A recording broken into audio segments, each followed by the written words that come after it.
Salut à tous, c'est Mbappé, j'espère que vous allez bien. Donc aujourd'hui, à la demande de tout mon entourage, j'ai besoin de faire un montage au coin des experts. Je viens ici vous faire un peu le topo sur le reconstructible. C'est mon petit domaine un peu de prédilection que j'exploite pas trop en ce moment depuis que je m'occupe d'une boutique, j'ai plus le temps. Mais bon, c'est comme ça. C'est la vie. Donc moi, je conseille à tout le monde d'avoir une petite mallette comme ça. Bon, moi j'ai pris la petite Autofo, c'est pas que je suis sponsorisé par eux, hein, c'est juste que j'aime beaucoup. J'aime bien la couleur verte en fait. Donc du coup, tout est vert chez eux. Tac. Donc au niveau des coins des experts, c'est important d'avoir vraiment tous ces outils. Donc la petite pince en céramique, la pince pour manipuler le coton, le tournevis. Généralement, dans chaque modèle, ils vont vous fournir un tournevis qui va, mais je trouve que c'est trop petit pour mes mains. Donc j'aime bien avoir mes petits trucs. Donc ici, je vais vous présenter le nouveau Profile M. C'est un RTA reconstructible.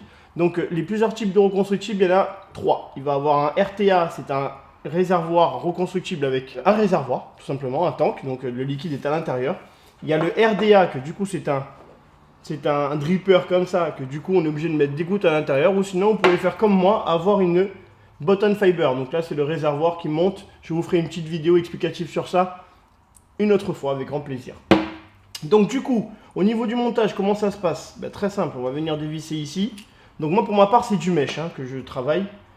Donc il y a des coils aussi, il y a plusieurs matières de fil. Je vous ferai une petite vidéo pour ça aussi, explicative.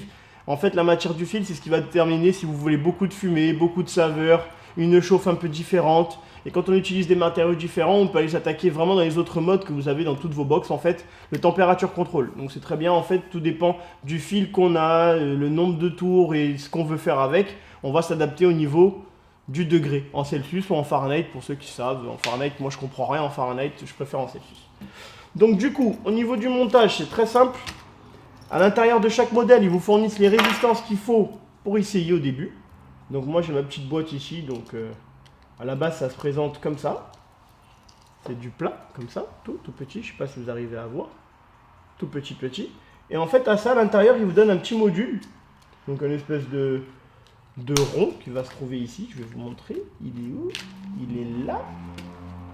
Hop, comme ceci. Donc on prend au niveau de la partie fine et on va faire l'arrondi de la résistance comme ça. Hop. Ensuite, ce qu'on va faire, c'est qu'on va dévisser ici. Hop. Je sais pas si vous voyez, je vais vous montrer un peu, mais c'est compliqué parce que c'est tout petit. Tout petit. Oh. Elle est bien serrée, celle-là. Tac, comme ceci. Donc on va dévisser la mienne. Hop. Voilà. Et on va revisser celui-là. Et tout simplement, qu'est-ce qu'on fait? On met le petit grillage résistif à l'intérieur. Donc tout simplement comme ça. J'espère que vous arrivez à voir. Au pire, on essaiera de zoomer un peu pour vous montrer correctement.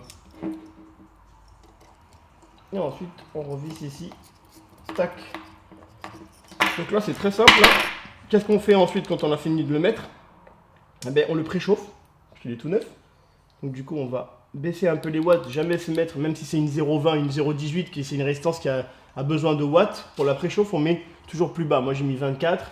Et là, oh, ça chauffe. Bon, n'essayez pas de mettre la langue ou le doigt dessus, vous risquez de vous brûler. Ça chauffe vraiment comme il faut. Voilà. Ensuite, quand on a préchauffé comme ça, qu'on voit que tout est homogène, que ça chauffe bien, que c'est bien rouge, qu'est-ce qu'on fait? On prend notre coton. Donc, ce qui est bien chez Autofo, c'est qu'ils ont créé des cotons exprès pour leur cléromiseur. Bon, toutes les marques l'ont fait, il n'y a pas que eux. Donc ici, on va avoir des 3 mm, donc ça convient vraiment pour les petits coils, tout petits. Tac, tac. Et après, il y a les 6 mm qui convient pour les plus gros, tout ce qui est mèche. Bon, moi, j'aime bien utiliser des fois ou le plus gros, ou des fois, j'utilise 2 petits. Donc là, c'est ce que je vais faire, vu que je ne l'utilise pas très souvent. Et hop. Et voilà. Du coup, vous prenez ici votre ciseau, vous découpez là, tac. Et vous découpez au niveau de là aussi. Hop. Donc suivant le dripper que vous avez, il va falloir couper un peu en biais ou pas. Ici, j'ai pas besoin parce qu'en fait, c'est un RTA. Donc du coup, je vais le mettre directement à l'intérieur d'où il est alimenté. Donc je suis obligé quand même de les filocher, sinon ça marchera jamais.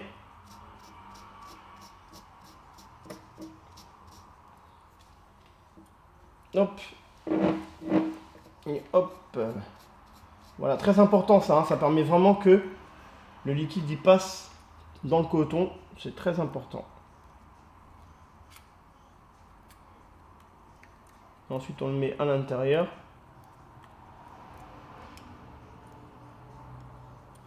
Et ici, à l'intérieur aussi. Et voilà, c'est prêt. Et ensuite, maintenant, on va faire comme ça. Donc, surtout pas appuyer sur la box quand vous n'avez pas imbibé votre coton. Sinon, vous allez cramer le coton direct. Et vous n'avez plus qu'à recommencer. Et franchement, moi j'adore ça. Mais pour ceux qui sont impatients, ils ne seront pas contents de recommencer. Ouh. Donc du coup, là, on a fait chauffer un peu. Je suis à 0,23. Parce qu'en fait, quand on met le coton et qu'on met le liquide, ça fait un peu plus de poids. Donc forcément, voilà. Du coup, qu'est-ce qu'on fait? On ne referme jamais le RTA directement le dessus sur la box. On enlève toujours d'abord celui-là, comme ceci. Et on va venir le mettre là. Donc bien sûr, il y a un petit sens pour le mettre. Et hop, et voilà. Et maintenant, on n'a plus qu'à remettre. Donc forcément, ce petit RTA là, ben, ça permet d'avoir une box simple, basique. Hein. Je pourrais le mettre sur n'importe quelle autre box. Et on a le réservoir ici qui va être assez petit, mais niveau mèche, ça bombarde bien.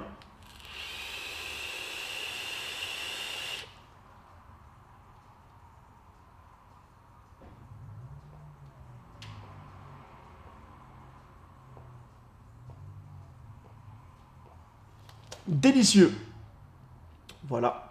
Donc mon petit montage il est fait. Si vous avez d'autres questions pour savoir un peu que vous n'avez pas trop compris, que vous avez besoin d'indications sur quel fil choisir, sur quel type de mèche choisir suivant votre façon de vaper, n'hésitez pas à poser la question. Et si ça vous a plu, ben, le pouce bleu, la petite récompense.